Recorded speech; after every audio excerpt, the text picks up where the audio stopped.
Saudi अरब में हज यात्रियों की मौत रोंगटे खड़ी कर रही है। मीडिया रिपोर्ट के मुताबिक सऊदी अरब में हज यात्रा के दौरान अब तक 1150 लोगों की मौत हो चुकी है। आलम यह है कि बाकी हज यात्रियों के ऊपर से चलकर यात्रा करने को मजबूर है। सबसे ज्यादा शब्द मिस्र के 658 है। इसके बाद इंडोनेशिया के 199, भारत के 98 नए मॉडल से 75 यूनिटों से 49, पाकिस्तान से 35 और ईरान से 11 यात्रियों की मौत की खबर है कि मिस्र के मारे गए 658 हजारों में से 630 बिना वीजा के हज के लिए गए थे। इस भयावह समस्या से निपटने के लिए mission in a crisis centre कर दो फोन किया है। अब CNN की रिपोर्ट की माने तो हज यात्रा के दौरान मारे गए यात्रियों के प्रमुख सड़कों पर पड़े हुए थे। इनके बीच से बाकी हज यात्री हज करने जा रहे थे।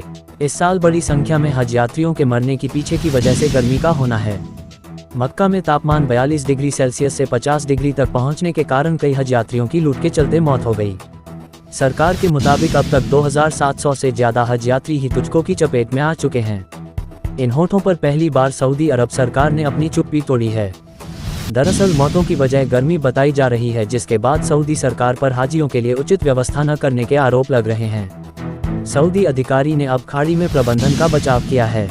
न्यूज़ एजेंसी AFP की रिपोर्ट के मुताबिक अधिकारी नहीं सरकार की ओर से मौतों पर पहली बार थोड़ी सरकार विफल नहीं हुई, लेकिन लोगों की ओर से गलत निर्णय लिया जाए क्योंकि उन्होंने जोखिम को नहीं पहचाना। अधिकारी ने बताया कि सऊदी सरकार ने हज के 2 सबसे व्यस्त दिनों में 577 मौतों की पुष्टि की।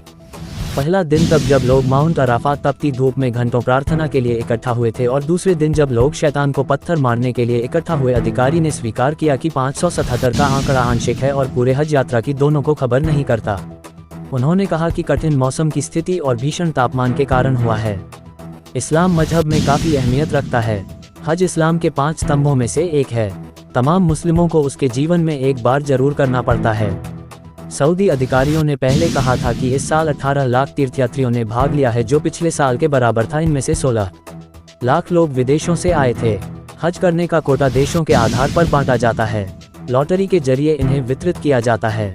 परमिट होने के बावजूद एक भारी लागत लगती है। कई ऐसे लोग हैं जो बिना परमिट हज यात्रा करने की कोशिश करते हैं। उन्हें गिरफ्तारी या निर्वासन का सामना करना पड़ता है। यात्रा तीर्थ यात्रियों के हजारों डोली बचा सकता है। 2019 के बाद ये तेजी से लोकप्रिय हो गया है। चेतावनी ने सामान्य पर्यटन वीजा पेश किया था, जिससे यहाँ जाना आसान हो गया। अधिकारी ने कहा कि अनुमान के मुताबिक 4 लाख पंजीकृत तीर्थ यात्रियों के होने का अनुमान है। अधिकारी नहीं मिस्र की ओर से इशारा करते हुए कहा कि लगभग सभी एक ही राष्ट्रीयता वाले हैं। सूत्रों के मुताबिक 650 से ज्यादा मिस्र के लोगों की मौत हुई है, जिनमें से लगभग 630 के पास प्रमुख नहीं था।